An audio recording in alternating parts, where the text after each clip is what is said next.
welcome to an idiot-proof episode of QI for a quite interesting look at intelligence. Joining us tonight are some of the biggest brains of Britain, the discerning David Mitchell, the judicious Joe Bernd, the perspicacious Phil Jupiters,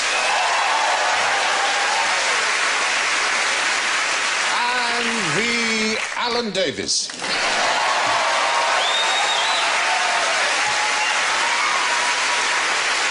And they're absolutely buzzing with intelligence. David goes. Joe goes. Phil goes. And Alan goes. Pass.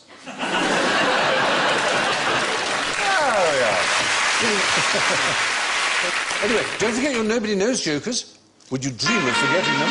Nobody knows. Yes, in this series there is one question to which nobody knows the answer. Right, question one is pretty challenging, right? And very much the kind of thing that gets discussed by academics in the finest universities, so you may want to make notes. How do you get a goose interested in volleyball? Joe. I like to reply with the question, how do you get anyone interested? I believe the removal of clothes is part of the... isn't That's it? beach volleyball, though, isn't it? Yeah, no. Well, when I say in volleyball, really, I should be using an indefinite article. There's a great difference between a goose being interested in volleyball and a goose being interested in a volleyball. Ah, make one out of goose food. That would do it. Oddly enough, you don't need to do that.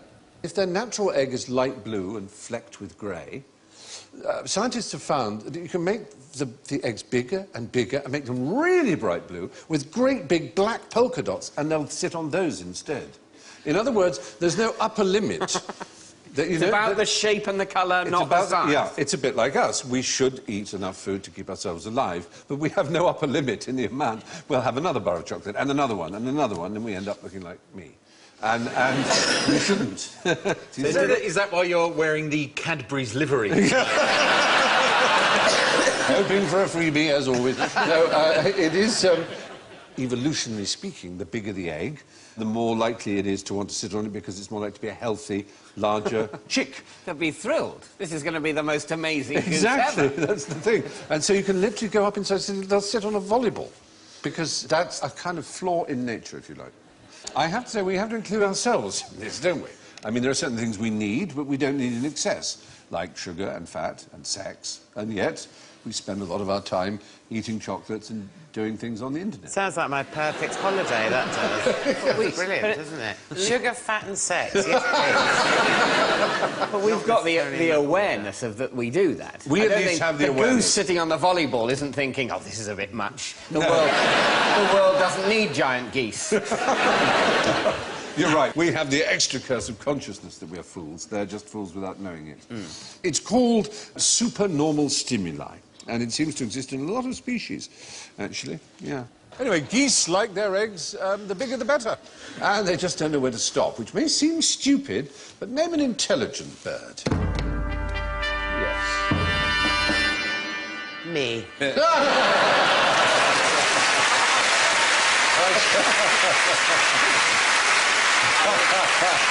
I was going to say Shirley Williams.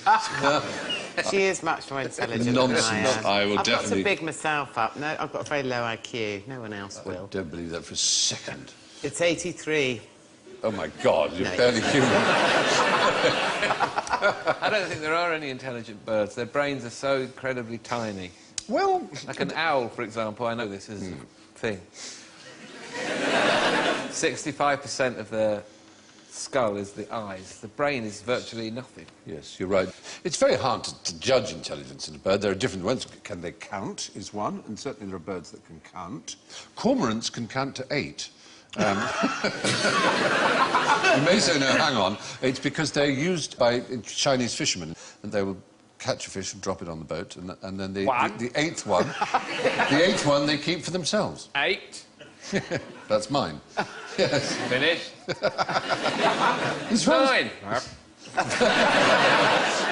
But the generally smartest group is not smart because they count, it's because they solve problems. And this group are the corvids, which is to say, well, do you know what I mean? Crows. The crows, the ravens, the rooks, the ravens, jackdaws, the magpies. What's interesting is they can look at a problem. I've seen experiments where they've had, you know, a gate that's pulled up on a string which goes round a sort of pulley system, and they will look at it, and then they'll go straight to pull the right piece of string to raise the door. We've got film here, for example, of a crow, actually. So this hasn't seen this hook at all, ever. It's its first time. It's working it out. It's seen that it's got a bent end. It's put it at the right end, and now it's pulling that out. How bizarre. It's quite extraordinary. It's there, and then it's got its food. They do seem like the most evil of birds. They're often considered creatures of ill omen, aren't they? And in Shakespeare, they're often used as Yeah, symbols. but that's because you're just seeing them with Carmina Burana playing. Yeah. Now, if you imagine Oh, a you crow... You think I should get something else for my iPod? Tijuana Taxi Spanish by Flea. Herb Albert. Yes, Yeah. exactly. Yeah. You see, that's a nice crow. Put a sombrero on it, take the edge off No, it. but even if you had Carmina Burana and you were looking at a robin, you wouldn't think the robin was evil, would you? I would. Would you? Yeah, dirty bastard. Music can be anyway, there are intelligent birds, it would seem, and in the crow family they display intelligence aplenty. Who first cracked the Enigma code? Yes. Was it the poles? Top man! Absolutely right. Yeah, good song. Yep. There's a general feeling that we did all the work, but in fact it was a Pole in 1932, as early as that, who first cracked how an Enigma machine worked. But in the late 1930s, the Germans changed the way they worked, so that I think there was something like 364 billion possible settings each day to the daily code. Now, that's not something you could guess. But the first one to crack it in the beginning to see how it worked was a young Polish mathematician called Marian Rejewski. And if you ever go to Bletchley Park, and I do urge you to do so, there is a splendid statue to him, and... Have they got a good shop there? They have a very nice shop. They also have a museum of computing, which I know would excite you almost... Oh, indeed. Indeed, I can... Already moist. I mean, it is well established. The work on Enigma did do a great deal to hasten the end of the war. Eisenhower estimated that it shortened the war by 2 years, which is hundreds of thousands of lives. So it was an extraordinarily important thing that these boffins got together. But how do you think they were first brought together at Bletchley Park? What was the first move the government made to assemble the boffins? Singles club. It was almost that. It was a telegraph crossword competition. Especially fiendish telegraph crossword. And the winners were sent letters saying, you might be our kind of chap. But anyway, they then soon became aware that having people who knew that cart horse was an anagram of orchestra was not going to win them the war. They needed really great mathematical minds. It's when the world changed, isn't it? It's when the world changed. It'll be fascinating conundrums that the Nazis will set us. But, we'll have to find clues and follow them. No, you just need a supercomputer. But fortunately, there was a man ready for it. It just happened to be that history had thrown up a quite brilliant mathematician called Alan Turing, who was at Cambridge at the time. There he is. He's considered the father of computing, one of the truly great men of his time. And you may remember Gordon Brown making an impassioned but far too late apology on behalf of the British government for his terrible death. He was persecuted for his homosexuality and chemically castrated and then committed suicide by eating a poisoned apple. And there are many to this day who believe that Apple computers named their apple with the bite out of it in honour of Alan Turing, the father of computing. And I was in a position to ask one of the founders, Steve Jobs, and he said it isn't true, but God, we wish it were. It's just a coincidence, but they're very proud that people think it might be, because he was a simply extraordinary man. But the real fiendish thing was not Enigma, it was called Lorentz. And for Lorentz was used between German high command and Hitler himself, basically. And Lorentz was unbelievably difficult. And for that, Turing and his team built what really was the world's first computer. It was called Colossus. And it was way ahead of its time. It was quite extraordinary. It was all a complete sort of national secret until very recently, wasn't it? Or quite recently. Absolutely. There is Bletchley Park. And it is open to the public. I'm a big advocate for it, so I make no apology for banging its drum. It's a great place. It's an interesting choice that we took as a nation, though, you know, during the Second World War, which was an expensive experience for us and left us bankrupt. But out of it, we had basically invented the computer, and we decided to make it a secret. Yes. Rather than, in any sense, attempting to monetize it. Actually, we gave the secret of Colossus to the CIA. Oh, superb. Yeah. Oh, well, I know. that's an excellent move. It was. No one will be needing that. But there's a great memo, because there are a lot of people in the British government who thought, what are these people in faintly damp tweed with pipes and glasses doing, writing on bits of paper here? And there's quite a big budget. And what are they doing? And Churchill had a look round, and the fellow explained to him what they were doing, and then there's a very famous memo in Churchill's hand that just says, give them what they want. It's fantastic, that, isn't it? What can I just ask, and you may not be able to answer this, but what was the nature of the Enigma code? Was it mathematical or was Yes. I mean, don't ask me to give you the precise details. I'm really no expert. But it was a purely physical, mechanical device, but it had so many different rotors that had so many different angles and positions that there were hundreds of billions of permutations. It was our job was to intercept or work out what the code word of the day was, and then we could translate the messages. It was all very odd. But they were very lazy. It relied on Germans making mistakes by using the names of their dogs and things. So a lot of intelligence was gathered about the people in naval intelligence in particular, about what their dogs, their girlfriends, their addresses and things like that, because it's a bit like passwords, you know. I'm beginning to think that people will be able to hack into my John Lewis account now. Not named after your That's dog, ironic. surely. They invented a computer and finished the war early, but the cyber war being waged by China will be the death of all of us. Yeah, there is some... You know, the worry about it is, I mean, I was speaking to a man at Los Alamos, which is where they developed the nuclear bomb, and obviously the science now goes in other directions. They said they had something like 1 million attacks an hour on their sort of cyber front-end security. And I said, what, hackers? And they said, no, nations. Well, let's be honest, one nation. And I was interviewing him on camera, and I said, would it rhyme with Biner? And he said it might well do. And I said, that's how many times they're battering on the doors of your security. Well, they must do. They've got thousands of computers. Absolutely, they're just trying to work it out 24 hours a day. And presumably we're attempting in our own befuddled way to do the same. We've got a ZX80 on it 24/7. Except when Wimbledon's on. Yeah, we've got a crow that can get a tiny bucket out of a Perspex tube. Take that, China. Now, how long does the perfect job interview last? Yes, Joe. How long does a blowjob take?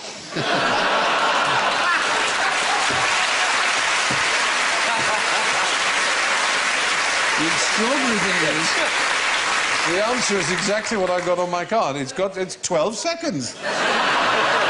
You're absolutely right. Wow, very good. Yes, it does seem that 12 seconds is enough. And bizarrely, you don't even have to hear. You can see video of someone, and most people will agree, give him or her the job. After 12 seconds, the mind has been made up, it seems. There is something about the attitude, the confidence, or whatever it is, it's likely to come across in 12 seconds. And if it hasn't come across by then, it won't come across any more than that. So it would seem. Have you ever had to apply for a job? I've applied for loads of jobs. Yeah. Never got any of them. You're here, aren't you? Yeah, well, that's true. I got didn't this apply one. there. I slept with you, Oh, as that's you well right. know. One of the best 12 seconds of my life.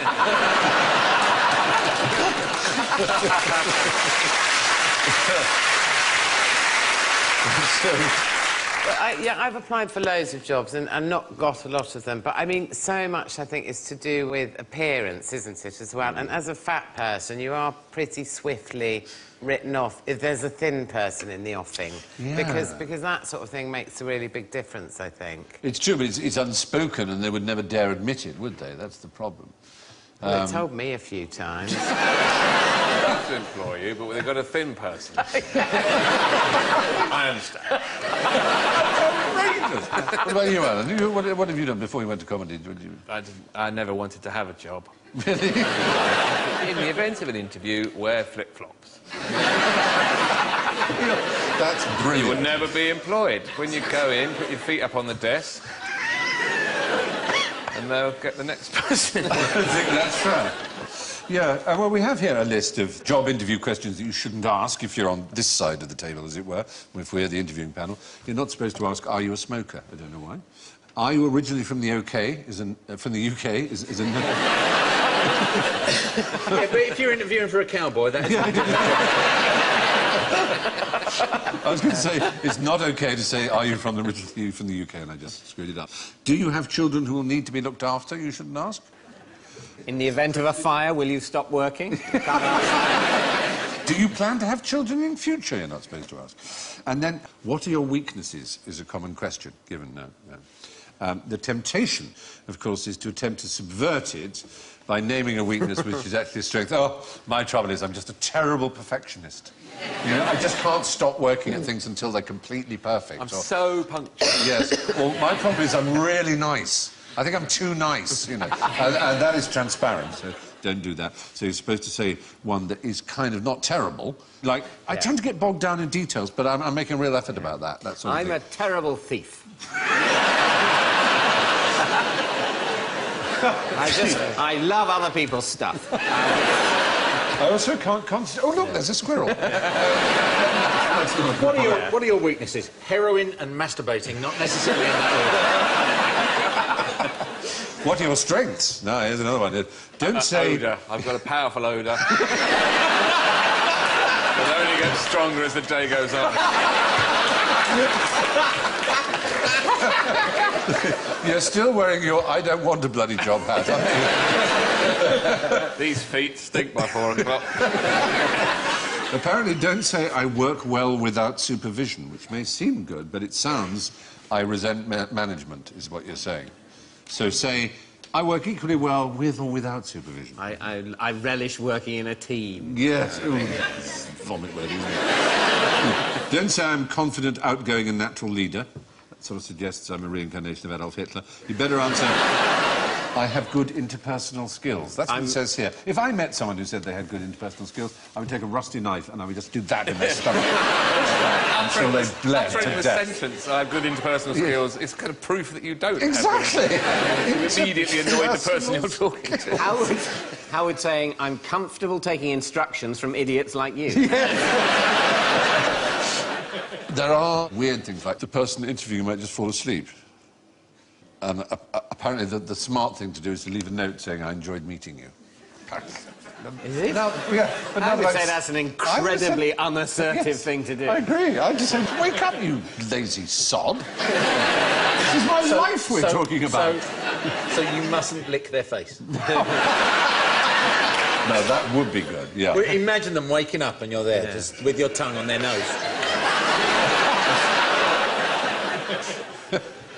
See, I had a job in the civil service, loved that, for about 6 months, and they asked me completely the wrong question at interview, because if they'd said to me, are you likely in 3 months' time to get pissed in the club bar, go back to your desk, fall asleep, and then fall off your chair, I could have said yes, and they could have not given me the job, you see, but that was eventually what happened, and I got sacked, so... So they stupidly didn't have a question for that? They had the wrong question. No one but themselves to blame. No, absolutely.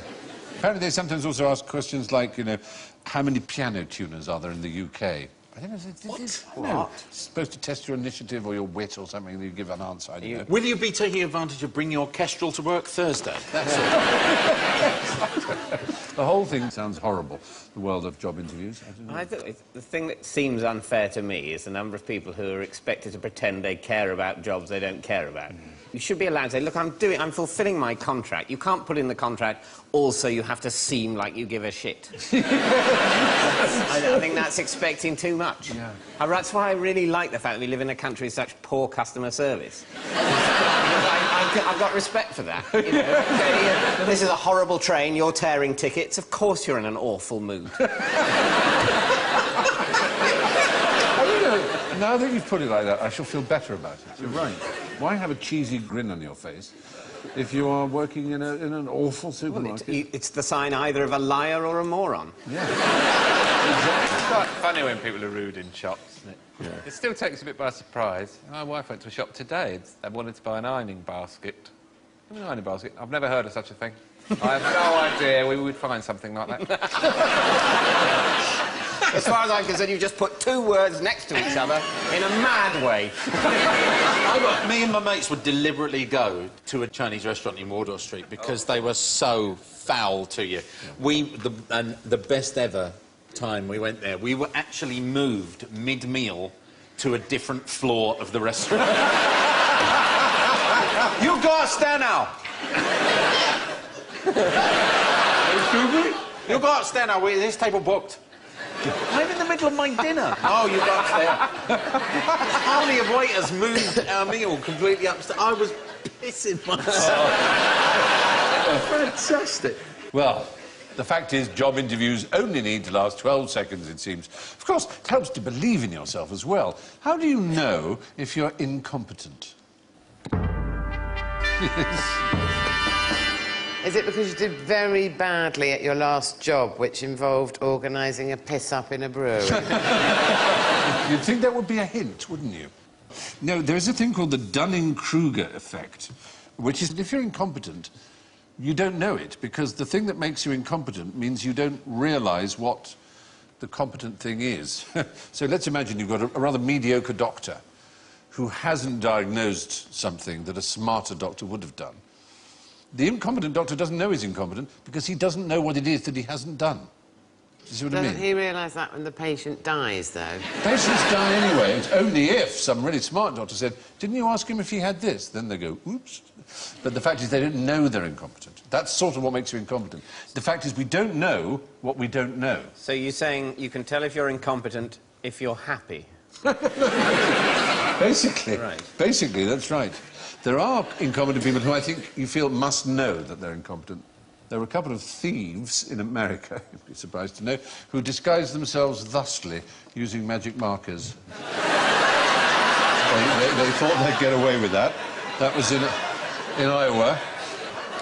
There's a look of realisation in their eyes. Oh, right. And yes, we now realise this wouldn't have been sufficient. Yes. In 1994, a 31-year-old plumber and part-time terrorist called Idsalid al-Jahalin entered the cinema Zalwa in al-Zarqa in Jordan with a bomb. It was showing X-rated films, which he disapproved. So he planted his bomb under a seat, but then carried away watching the film. And it exploded and took away both his legs. The bomb? Yes. Thank God. Isn't that excellent news? Anyway. Very strange. Now, would you like to see an ingenious interlude? I've been trying in this series to get better at these little chemistry experiments. They're always my favourite bits. They are fun. This is a speaker, as you can see, and this is corn flour mixed with water, such as you would buy in any high street corn flour shop or supermarket, used as a thickening agent for... It's not green, though. No, we've made it green to make it stand out more. It has a particular property, this. It's a non-Newtonian fluid. It's very peculiar. What I'm going to do is I'm going to pour it here. Gloopy, I think is the word there. And unlike most liquids, which change their viscosity according to their temperature, these change their viscosity according to pressure, action on them. And we hope that a little bit of sound, played by Ben, our sound man now, is going to cause... Hello. As you see, it's beginning to vibrate. But as it gets louder, the effect will get more, I hope, extraordinary. Ooh, it's a wonderful feeling. I might be able to just give it a little bit of a tickle with a spoon. Oh, there we go. There you are, you can see it there. If you keep, whoops, the holes stay, and you start to get, basically, little morphs making love with each other. Oh, there you go. You have just screwed every stereo of every QI viewer. Isn't that creepy? Yeah. Margaret, get the cornflour! It's like little wavy green people. And they're all writhing and making love, and it's kind of like... yeah, that's what you're riding back. Yeah, well, it looks I think like... they're being burned alive. Some of them are waving. Help me, I'm drowning! Isn't it extraordinary? And all of that is water and corn flour. It's quite amazing. What? Yeah, it's the actual action, it's the vibration, it's the physical effect that changes the viscosity. And they will Let's carry all on... gather round. They climb out. It actually looks as if they're trying to climb out, don't they? Yes. It's rather beautiful. That is fantastic. Isn't it? It's like a glimpse into hell, isn't it? Yeah. That's all the souls writhing That's around exactly and it. trying to That's it, escape. yeah. That's just what it looks like. Maybe yes. it is. It's Souls Dante's in stereo. agony. Well, there we are, and then it goes quiet again. It settles back into liquid form. Isn't that amazing? Yeah.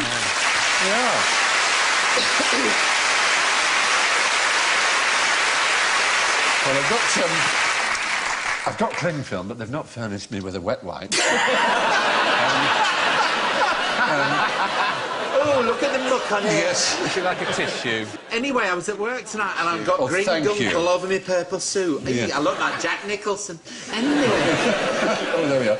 So there are various kinds of these non-Newtonian fluids, and they are working on a kind of liquid armour, which is a weird idea, but the higher the pressure of the bullet, the more solid the liquid will become.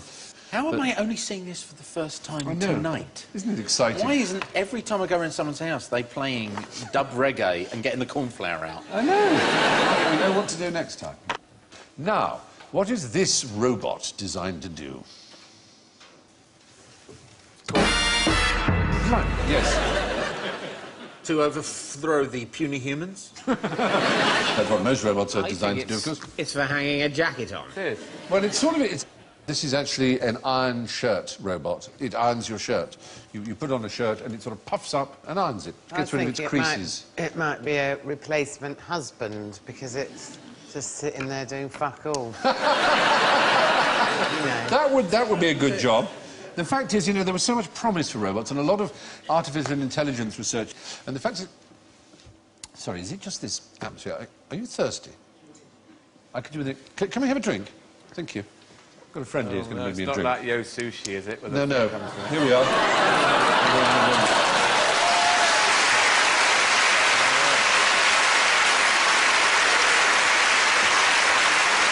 This is for you. Thank you. That's very kind of you. Welcome to QI, Asimo. Thank you, Stephen. It is great to be here. Isn't he marvellous? Here I am, brain the size of a planet. Opening doors. So you're the most advanced humanoid robot on the planet, is that right? That is what they tell me. Why don't you show us what you can do? I would love to. Is he going to kill me? Honestly, I promise you, you are going to be impressed. I mean, this is... but what it's this movement that is so simple to us. You know, they can do calculations we could never dream of doing, any computer, but this movement he's doing, he's going to go down a step, right? Just give him time. If he falls over, that's 20 million quid up the swan.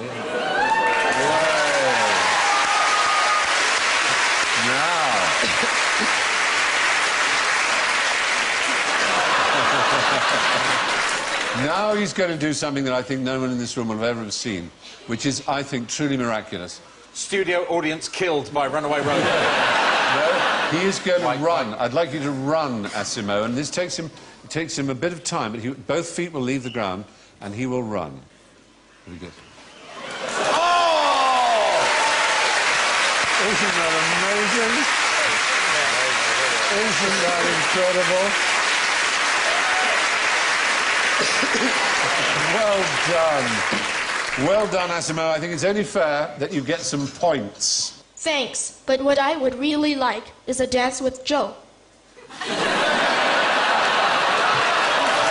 think that can be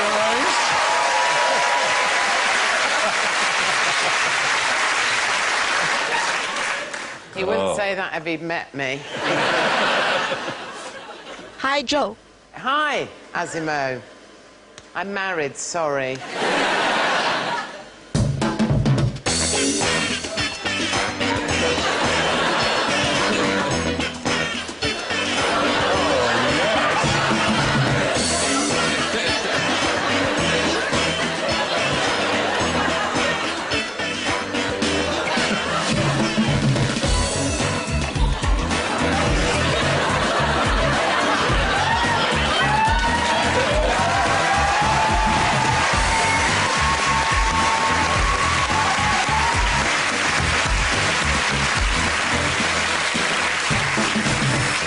Well done, everybody.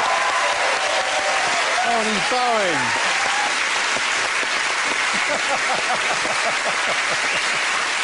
Amazing. I've Thank scored. you. Thank you very much, Asimo. Goodbye, then. What's the battery life on one of these?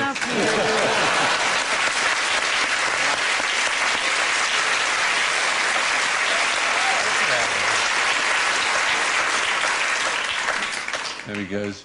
You can't He's round help the feeling corner. that he is heavily weaponised. So why do you think he's called Asimo? Well, can I just say, first of all, it's bloody depressing that even a robot can dance better than him.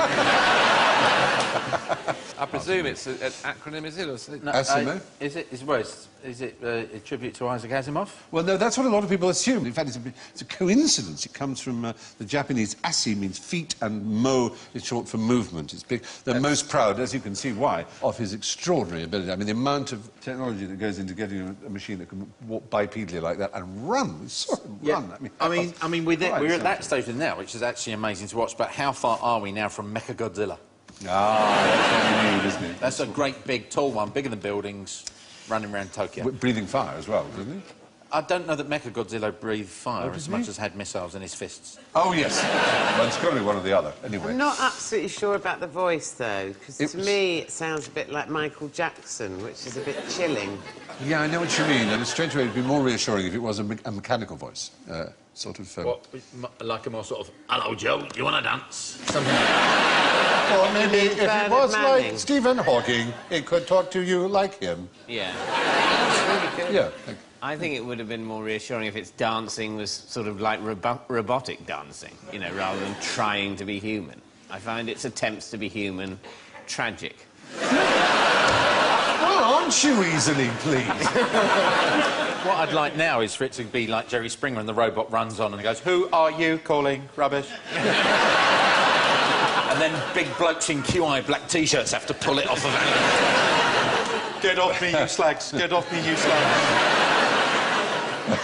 He was asking for it. I want a DNA test.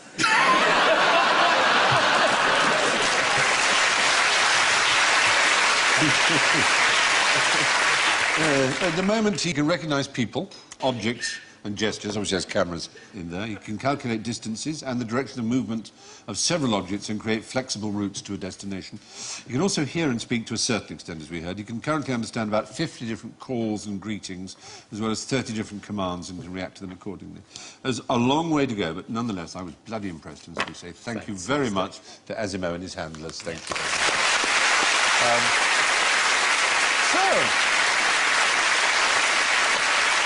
That brings us to the all-too-human world of general ignorance. So fingers on buzzers, if you please. How many piano tuners are there in the UK? Is the right answer. You're good at that. Yes. It's a very strange thing. But even the British Association of Piano Tuners has no idea how many piano tuners. They think there's somewhere between 1,000 and 10,000 is their guess. Really? That's really a very wide gap. It is a very wide gap. They just don't know. I mean, I suppose you could try and work out. You could look in the yellow pages and you could count if people use What yellow about the pages anymore. census? Don't people have to put what their job is in the census? Yes, but a piano tuner is very often, it's a kind of moonlighty job. You don't necessarily, you're not necessarily a full-time one.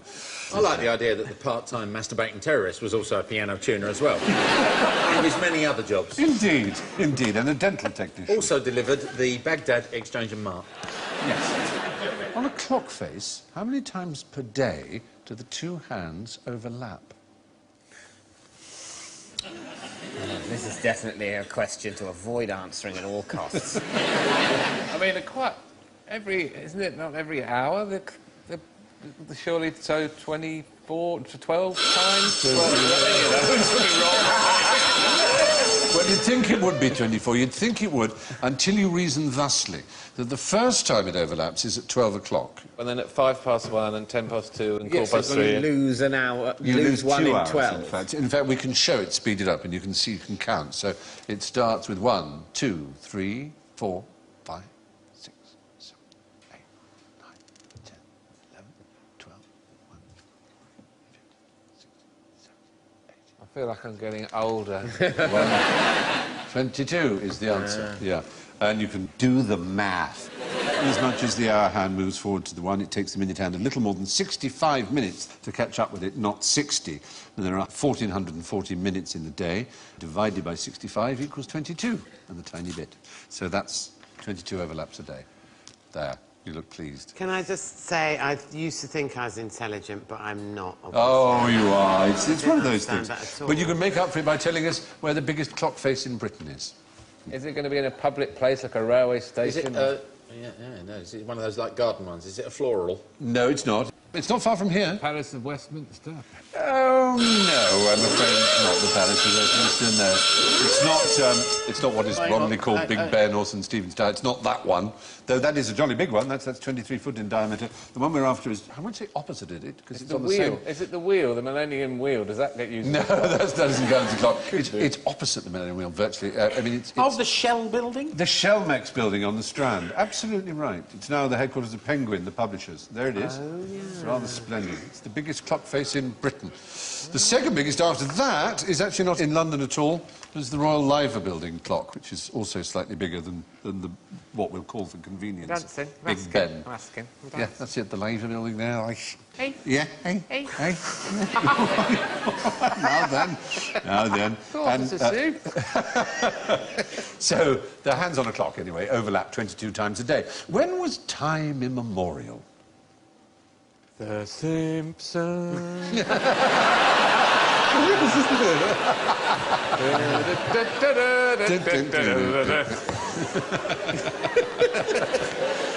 The time before the Simpsons started. Yes, I suppose that we can. I don't really understand what time immemorial means. What it means is if you say, for example, if you can prove in a court of law, say, that you've been grazing your sheep on a piece of common land since time immemorial, that means that you don't have to re-justify your right to do it. That it's a practice that is established and has been done since time immemorial. Does it literally mean forever? Well, no, it doesn't. It actually specifically originally meant the 6th of July, 1189. There must have been a lot of excitement in the run-up to that. Time immemorial tomorrow. So at last we can get things sorted, because whatever's happening tomorrow, we stick to. It was the day of the coronation of a particular sovereign in our country. Richard the First. You read history, and that's damn good. It shows that that wasn't a wasted education. It was indeed Richard I who was crowned in 1189. And for some reason, it was decided then that the first Statute of Westminster, which was a few years after his reign, it defined his reign as the limit of legal memory. Did they have to raise such an army just to catch those 2 seagulls?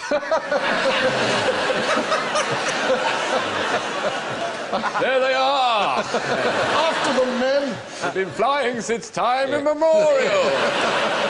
The one on the right saying, I can't believe we're doing all this for those 2 poxy seagulls. Did the French, when they saw that lot coming towards them, thought, oh, my God, it's the Red Cross people. Try and not meet their eye. Try and not meet their eye. Sorry, mate, I've got to go. I can't stop. Now, what is the brakeman's job during a bobsleigh race? Oh, he puts the brakes on. Oh, now, Joe, you know better than that. I was just trying to move us on. No, he's the last one to jump on. He's the one who gives it the biggest impulse. He's the strongest, usually. He's the one who gets it really accelerating. You're not allowed to brake during the race, because you could really ruin the smooth surface of the ice. There are other versions that are done on bobsleigh courses. There's luging. What does luging involve? Going down on a tea tray. Yeah, that's right. And in which direction, as Feet it were? first. Feet first is luging. And then what's the other one where you're head first? Suicide. Yeah, you'd think. The cresta run is a skeleton, which is where you're head first and you slide down at incredible speed. And there was a time in the late 19th century when the fastest humans on the planet were people who did the cresta run. There was no... until the invention of the aeroplane. But I've got a supplementary question which might help you get some points again. Can you remember which Caribbean country surprisingly came 29th in the 88 years? Jamaica. Oh, dear. No, I'm afraid Jamaica came 30th. The surprising thing is there was another Caribbean country about which they didn't make a film. The film, as you see, there's John Candy, was was Cool Runnings. Cool Runnings, a fine, fine film. But for some reason, they decided that the heroic achievement of the Dutch Lesser Antilles team was not worthy of a film. It just wasn't as cool as Jamaica. They don't have a Bob Marley figure, I suppose. But also, they've not got a catchy name for their country. It's confusing because it's got the nationality of a different country in it. And it's lesser? Yeah. It's Dutch Lesser Antilles. In fact, bizarrely, you should say that, because it no longer exists. The Netherlands Antilles went their separate ways, and it ceased to exist in 2010. And its national anthem, while it did exist, was called Anthem Without a Title. Because the title of our country is so poor, we can't trust ourselves to think of another one. We'd probably call it French Song or something. No, it's terribly sad. Anyway, yeah, so that was the story of the Dutch Lesser Antilles and their famous bobsleigh team that came 29th in the '88 Winter Olympics. That brings us to the end of this QI/IQ test. So hand in your papers and I'll tally up the scores, and oh my goodness me. Well, it's very exciting, actually. Top of the class, with 4 points, is David Mitchell.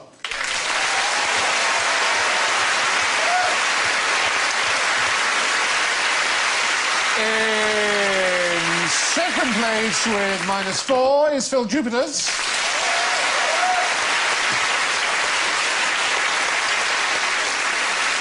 And in third place, with -8, is Joe Bernd.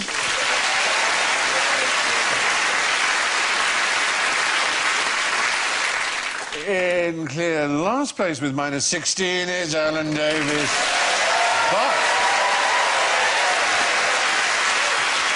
But the clear winner this week, with an extraordinary 32 points, is the magnificent Asimo!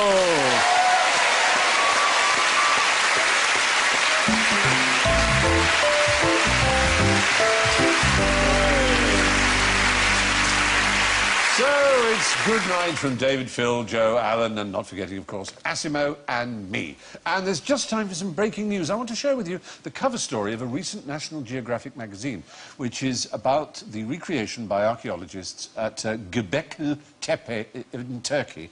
It's the oldest temple in the world. In fact, some people think it's the oldest building in the world that isn't a shed or a hut. It's 11,600 years old. And what excites me is that it looks like this. Does it remind you of anything? Good night. On that bombshell, good night.